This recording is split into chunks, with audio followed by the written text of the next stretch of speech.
आज ढगाळ ढगाळ सकाळचं वातावरण. आमच्या इथं सप्ताहसुद्धा बसलेला आहे. आणि इकडं पोहे मी चालली आहे बाहेर, तर पोहे खाऊन जाणार आहे. अर्थात तिथं काकांना पण देणार, एवढे नाही खाणार मी. इकडे कांदा टाकलेला आहे. कांदा घेते मस्त असा भाजून. ते झालं होतं, ते लाकूड काढलं काय म्हटलं आता पुन्हा असा तेलामध्ये भडकावायला बसले. अशी छान लाकडं पेटली ना तर काही वाटत नाही चुलीवर करायला. तर मस्त पेटले. रोज कावळे येते बरं का, रोज स्वयंपाक करायला लागले का आले. काहीच वरती मी ठेवून दिलं होतं त्यांना खायला. भात वगैरे रात्रीचा राहिला होता आणि मग दिला मी. आणि ते आता आहे ना रोजच येतात, असं म्हणजे एकच येतो असं नाही, भरपूर राहतात ते कावळे. सगळ्यांना बोलू घेत होतो. म्हणजे दिवसभर बहुतेक त्यांनी पिल्लांना जन्म दिलाय का काय माहिती. कावळे झालं का ती एक भटकी कुत्री, ती इथंच बसलेली होती. चला आता झालेले पोहे आणि मी घेते काढून, यांना द्यावं लागेल. मीठ राहिलंय टाकायचं याच्यात. काय रे, तुला काय सांगितलं 12च्या पुढे ये म्हटलं. आपल्या गावात सप्ताह भरलं आहे, पाय बरं. आता तिथं पण पत्रावळ्या राहतात, तिथं जायचं ना. हां, आता तो खाऊनच दम घेईन का रे. हा ना, तुला खाऊनच जायचं आहे ना. चला आता मीठ घेते टाकून आणि या कावळे रावांना देते थोडाफार.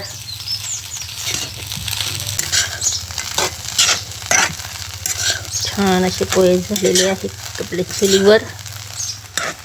चुलही विजली, आता काही गरजच नाही ना. थोडा आरावर मस्त गरम राहते. यांना कुठं देऊ आता, कसे देऊ. अजून माझे धुणं कपडे राहिले आणि भांडे पण राहिले. आता ते घासते आणि मला जायचं आहे बाहेर. आता आवडतं माझं स्वतःचं, नाश्ता करते, काकांना नेऊन देते, मग भांडे आणि धुणं करून जाते. आणि चला गावात जाता तुम्हाला जर येता म्हणजे गावात जाताना आता काही भजन वगैरे नसेल, पण 12च्या दरम्यान जर आली म्हणजे मला जायचं आहे दवाखान्यात. आणि 12च्या दरम्यान जर माझं येणं झालं, मग मी इथं सप्ताह वगैरे बसलेला आपल्या इथं मंडप वगैरे, म्हणजे तो डेकोरेशन दाखवेन मी. नाही म्हणता 4 नाही, लई जुंडी आहे ते बसलेलेच राहतात.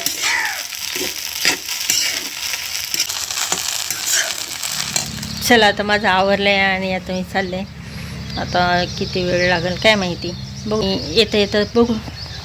कीर्तन जर चालू असलं तर मग मी तुम्हाला घेऊन जाईन.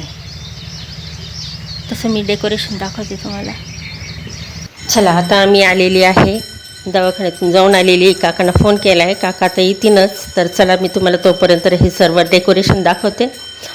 बाहेर बघितला तर तुम्ही मंडप छान होता टाकलेला आणि प्रवेशद्वाराजवळसुद्धा मस्त डेकोरेशन केलेलं आहे आतमध्ये. चला हे बघा किती मस्तपैकी डेकोरेशन, वा. आणि आतमध्ये तर विचारायला सोय नाही. चला, इतकं सुंदर प्रसन्नमय वातावरण वाटतं आहे ना. किती छान असं फुलांनी सजवलेलं आहे. हनुमान आणि गणपतीची मूर्ती पूर्ण असं सगळीकडं असं फुलांचं तोरण लावलेलं आहे. आणि इकडं राम लक्ष्मण सीता, इथंसुद्धा मस्त छान असं फुलांचं तोरण असं लावलेलं आहे आणि डेकोरेशन केलेलं आहे. तर चला आता विठ्ठल रखुमाईच्या मंदिरामध्ये येऊ आपण. आणि इथं आहे ना तुळशीचे हे वृंदावन दिसत आहे. आणि आता चला 2 मिनटं बाहेर बसते मी आणि आपण आता निघू घरी. रात्री तर इतकं भारी दिसत असं ना, काय विचारायला सोय नाही. चला आता चहा उकळते, त्याच्यानंतर दूध ठेवते आणि त्यानंतर भाजी. मी किती वाजले साडेतीन वाजता स्वयंपाक करते, कारण मग सकाळी पोह्यावर होते ना, म्हटलं मग लवकर जेवण करता येईल. इकडं पालक चिरून ठेवलेला आहे, इकडं आपलं टोमॅटो, लसूण आणि बेसन पीठ पण मी टाकणार आहे. त्याचबरोबर याच्यात लसूण आणि जिरेचं वाटण केलेलं आहे आणि लाल तिखट पण टाकणार आहे. तर चला मग आता काय करते, मी पटकन चहा घेते, दूध तापवते आणि त्यानंतर ही भाजी लगेच करायला लागते. राहिलंच हिरव्या मिरच्या आणि शेंगदाण्याचं वाटण करते, लाल मिरची स्किप करते. आणि आता हे मस्तपैकी जरा थोडंसं ओबडधोबड वाटून घेते. तर एवढे मी आज या भाजीला जिन्नस टाकणार आहे. आणि याच्यामध्ये काय हळद टाकायची आणि मीठ, तेलामध्ये सर्व करून घ्यायचं.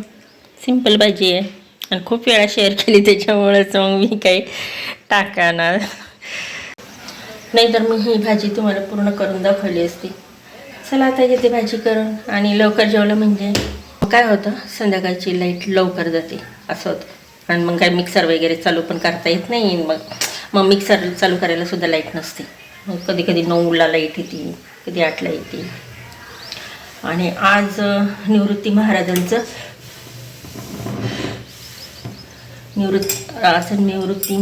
निवृत्ती देशमुख म्हणजे इंदोरीकर महाराजांचं कीर्तन आहे गावामध्ये. मग आता जायचं काय, शक्यता नाही जाणार, कारण खूप लांब आहे इथून. काकांना रात्रीचं गाडीचं कसं ते असा प्रकाशाचा झोत राहतो ना, त्याच्यामुळं मग रात्री गाडी चालवायला नकोच म्हणतात ते. मला आता दुधाई झालं आहे, आता मी कढई ठेवलेली आहे आणि आता घेते करून. आता समजलं असं कशी करणार आहे मी, का सांगू?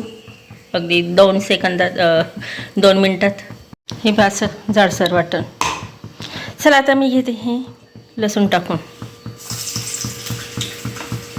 त्यानंतर टोमॅटो टाकले आहे. टोमॅटो तळायचे नाही, टोमॅटो स्मॅश करायचे. तेल थोडंसं जास्तच झालं आहे. आता याच्यामध्ये मी काय करते, मऊ सूत होण्यासाठी मीठ टाकलेलं आहे. आता यामध्ये हे जे बेसन पीठ आहे, चण्याचं पीठ, ते पण काय करते याच्यामध्ये मस्तपैकी भाजून काढते. तर आता लगेच याच्यामध्ये मी काय करते, शेंगदाण्याचं कुटण ते टाकून घेते आणि छानपैकी परतून घेते.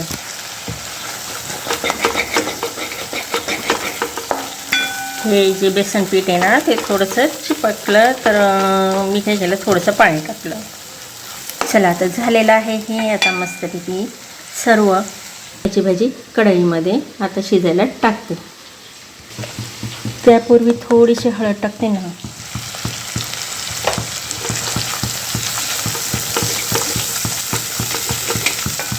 चला आता घेते भाजी टाकून. भाजी तर टाकली, पण हे विसरले ना टाकायला. आता हे वरून टाकते. चला आता छानपैकी मिक्स झालेलं आहे आणि आता मी शिजण्यासाठी याच्यात पाणी टाकते.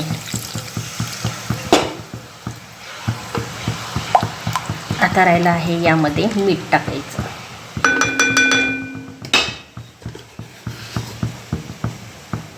चुलीवरच करणार होते बरं का, पण काय म्हटलं आता भाजी उकडायची आणि मग त्याच्यापेक्षा आहे ना डायरेक्ट आता आपण न उकडता भाजी ना अशीच करू. ते तर मी पाणी हे जे आहेत ना आधी उकडणार होते, नंतर त्याचं पाणी काढणार होते आणि मग बनवणार होते, म्हणजे तशी पातळच बनवणार होते. पण मी म्हटलं आता एवढी झंझट करण्यापेक्षा आपण बिना न उकडवता काय करू, भाजी बनवू. तशी 3-4 वेळा पाण्याने धुतली, मिठाच्या पाण्यात टाकलेली, त्याच्यामुळे उकडायची काही म्हटलं गरजच नाही आहे. आता याच्यातच उकडू छान. सर्व काही पालकाचं याच्यामध्ये येऊन जाईल. आणि आता ही भाजी पूर्ण झाली ना, शिजली ना, तर मग नंतर मी याच्यामध्ये ना अर्धा लिंबूचा रस टाकणार आहे. झालं मग, तर काही नाही. आणि जे काय म्हणतात बेसन पीठ लागलेलं होतं खाली, ते आता निघालेलं आहे पूर्ण. ठीक आहे. अशी झटपट 2 मिनटात मी तुम्हाला सांगितली पालकाची भाजी. हे पॅकेट मस्तपैकी झालेली आहे भाजी आपली पूर्ण.